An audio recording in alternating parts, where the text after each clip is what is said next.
Check out this flavor. Peanut butter cup liquid death. I don't know how I feel about it. Ladies and gentlemen, today I wanted to go over my 2026 Whitetail mobile hunting setup. Lately that's kind of been my favorite videos to watch on YouTube, so I figured I could go over my gear with you guys. Most of this gear I would say is more entry level or mid tier. This will be my second season mobile hunting and 4th year archery hunting. We can start off with the bow itself, since you kind of need that to hunt, regardless of if you're mobile or not. We got my Mission Switch. It was originally purchased in 2019 from a buddy of mine, and then when he upgraded to a newer Matthews, I bought it from him when I was just getting into it. I don't have all the specs off the top of my head. I think it's around 30 inches axle to axle. If you want all the specs, you can look it up online. I took off the stock grip and I put lizard skin around it. I just felt that to be a little more comfortable. I felt the stock grip was a little too, what's the word? Like, I like the boxy feel of the riser. I feel like it has less torque left and right. I'm just running a whisker biscuit. I got a fused 10-inch stabilizer, a trophy line 5-pin fixed sight, trophy line quiver, and then I got a True Glow bipod for it. The next thing we can go over is the release I use. It's a Scott Archery Little Goose. This is the second index finger release I've used. I haven't used anything else. And I honestly just got it off Marketplace for pretty cheap and have been using it the last 3 years, and it's been great.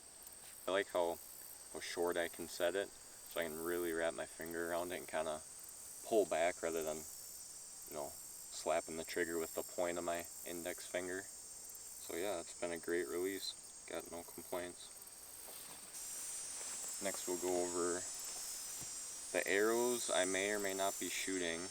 I shot these the last 3 years in the Carbon Express Maximas in 400 spine, which is fairly light and flexy, especially when you're pulling 70 pounds. Borderline too light. I have been shooting them mainly because when I bought the bow, that's what it came with when I bought them, and then I just continued to buy those because my buddy shot deer with that bow with these arrows, and I got my first archery gear last season with them. So it's just another one of those things, like, why fix it if it's working fine?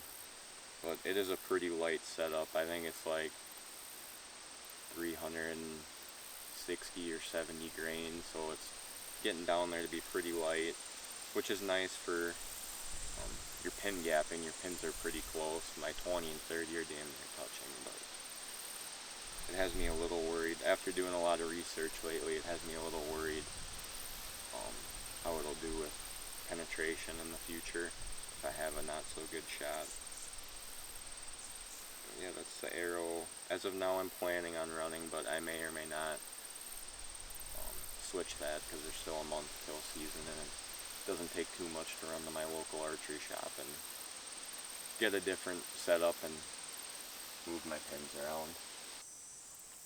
Another thing I wanted to go over is the broadhead I'm using. It's a Rocky Mountain Warhead SS. It's a mechanical rear deploying broadhead that my local archery shop actually recommended. It's got 1.5 inch cutting diameter. It also mentioned they're 100 grain. The deer I shot last year was with one of these. I got a couple buddies who all have shot deer with them and haven't had any issues with them, so I got about 10 of them left, so I'm going to keep using them unless I have an instance where they don't deploy or something. But yeah, they've been rock solid for me. I'll briefly go over my saddle setup itself. I already have a video on all the specifics of that gear and how I climb with it, so I'm not going to go too into detail here. But I just use the Hawk Helium saddle. I think it's the only one that they have as far as I'm aware. And then the Hawk Helium platform. And then I one stick with it, so I got 30 feet of rope in here. And this is all I use to climb the tree right here. So again, if you have any questions on how I climb with it, I'll link the video in the description. You can go watch that to see how I climb with it. I got a couple bag options here. The first one, the main one I'm going to use, is an Alps Outdoors Pursuit bag. I want to say it's 44 liters. I bought it, last season was my first season with it, and it's been great. It usually has a hip attachment, and I ended up taking it off because I felt it didn't help as much and it just got in the way more than anything. But if you're someone who really likes having those hip straps, it does come with it. And then my second bag option I use, which is a more minimalist style, it's just this small, it's like a 15 or 20 liter bag I got off of Amazon for like 30 bucks. Just if I'm trying to be as minimal and light as possible. I'll probably use it on my sits where I'm sitting on private and don't need to pack much. I'm sure I'll be using the Alps Outdoors bag anytime I go on the public and there's a chance I shoot one and need to quarter it out. Especially if I'm running my camera gear too. I'm planning on filming most of my hunts this season. So it'll be nice to have that extra space in this bag. So now I'll go over what I carry in my bag, especially when I use my bigger setup. So in the big pouch, we'll start. My saddle did come with a back strap. So I just run this in my big bag. If I run my small bag, I don't even worry about bringing it, because usually I only use this if I'm doing an all-day sit anyways. If I'm just sitting for a couple hours, I don't really worry about it. I got this is just the Muddy Basic camera arm. I made some modifications. I will make another video on my camera gear, like this, and the cameras themselves, like the one I'm recording this video with. If you guys are interested, I'm not going to go into too many details in this video. But yeah, if you're interested in that, let me know. I also keep just a small tripod. You never know when you'll need it, and it takes up like hardly any space. I got a water bladder. I got my game bags in here, which are actually new. I've never tried quartering an animal out in the field, and that's something I want to try to do this year. So yeah, we'll see how that goes. Then I got my other typical standard knife sharpener, some paper towels, in case you gotta or just need to wipe something down. That's about it that I keep in this main pouch. If it was going to be a colder day, I don't have anything in here yet, but if it was going to be colder, or if I just wanted extra layers that I can put on when I'm set up and not wear when I'm walking out, there's enough room in here to put it right in there. On this front pocket here, which one reason I really like this bag is when you're in a tree, this thing almost acts like a shelf. You can adjust these and this will sit flat. And this is like a little tabletop almost, where you can put your stuff,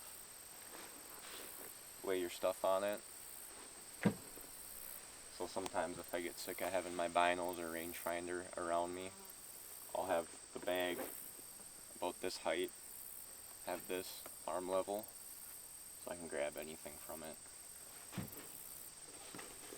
I also keep a grunt call.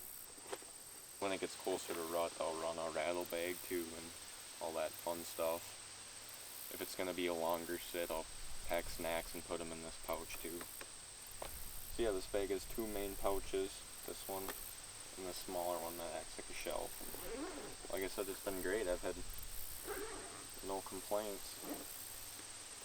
And then it's got these buckles here for me to strap my platform on. And the side pouches, we'll start with this side. Keep a little wind detector here, which honestly I don't use this a whole lot. I really should use it more, but I also got my headlamp in here. It's just a small black diamond one that's actually my brother's, but he hasn't asked for it back, so I'm going to keep using it till he does. Then on this side, for early seasons, I run a thermocell, and last year was my first year using one, and I tell you what, it is a game changer having a thermocell out there. I didn't really know what to think of it at first. I would just put on bug spray, and sometimes that doesn't keep all the bugs away, especially early season. So this has been really nice to have. I definitely recommend a thermocell if you don't have one already.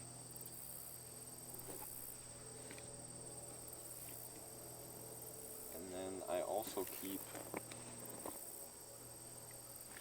normally I don't need these, but I keep them as a backup just in case something happens. Usually when I'm in my saddle, I run a gear rope, and that'll keep all my gear on it, but I keep these in there just as a backup. And then this here is it's like a little GoPro attachment, and I added this quarter thread on top of it for my Insta360. So on my gear rope, I'll clip it in, and then I can twist my Insta360 camera right on it and hopefully get footage of a shot on an animal no matter where he is, unless he's right behind the tree. But that's what I love about the 360 camera. It gets pretty much every angle. Next I'll go over a couple Bino harness options I have. The first one I run is just the stock or standard Vortex glass pack that came with my Vortex Binos, and then I got the rangefinder pouch on it. But I haven't really had a reason to upgrade to a nicer brand one. It's hard for me to justify spending $200 on a nice one when this does everything I need it to. And then I have a second option, a more minimalist style, because I don't always like running a Bino harness when I'm in my saddle. So what I'll do is, I got these smaller Binos, and I'll go over these in a sec. But I got this adjustable paracord neck strap, and then what I'll do is actually loop the rangefinder around here, and I can make a video on this setup if anyone's curious on how I made it. But then you got your Binos here, you got your rangefinder here. They don't really overlap or get in the way of each other. You could walk out like this if you wanted to.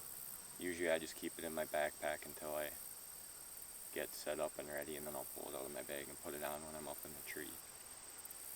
But yeah, I've used it a little bit. It's been great so far, especially for in the saddle. I feel like my tether gets in the way getting rubs on my thicker Bino harness here, so that's why I like having this option. I'll probably run this if I'm sitting on the ground, which I don't do too often, or if I'm in a blind or just in a ladder stand. If I'm in anything other than a saddle, I'll probably run this, but when I'm in the saddle, I love this setup. Very light and minimalist. Last thing we can go over is my binoculars and my rangefinder and what I'm running. So the first thing I got out of all of these was the rangefinder. It's just a Vortex Diamondback HD 2000. It's been a great rangefinder, no complaints. I will say the magnification on this one, it's 7 times magnification, so for archery hunting it can get to be a lot. I kind of wanted to just buy one rangefinder that I can use for everything. One and done. And then the first binoculars I got are these Vortex Triumphs. I think they're about the most budget Vortex binoculars you can get. Before I had these, I had a cheap pair of Pursuit binoculars, and these are a night and day difference. I definitely recommend getting some good binoculars if you don't have any. And these are the 10x42s. And then the second pair I got here is the Vortex Bantam HDs, which actually are marketed as a youth model binocular, but I really like them for archery hunting. I feel like you don't really need 10x. I think 6.5 magnification is plenty, especially when you're in some thick timber and can't see past 30 yards anyways. So yeah, I like having a smaller option as well. They're a lot lighter too. Another thing that I always bring with me on public land at least is a firearm. Here we got a 9mm Taurus GX4. Most of you are hunters. Most of you probably own a firearm or two. But yeah, I would recommend carrying one on you on public land. You never know who or what is gonna walk by you. It's good to stay safe, stay protected. That's all my gear for mobile hunting. I'm sure I'll slowly upgrade bits and pieces over time, but this is what I got for just getting into it the first couple years. Like I said, hopefully this video helps anyone who's looking to get into it and doesn't want to spend an arm and a leg on getting all the top of the line gear. I don't really have any complaints with what I'm using. If you got any more video recommendations or anything you want to see more detail in, if you want to see more specs on my bow, or I do want to make a video on the camera gear I'm going to be running, let me know down in the comments. Yeah, that's all I got for today. Good luck on your guys' season this year, and send me anything you guys shoot.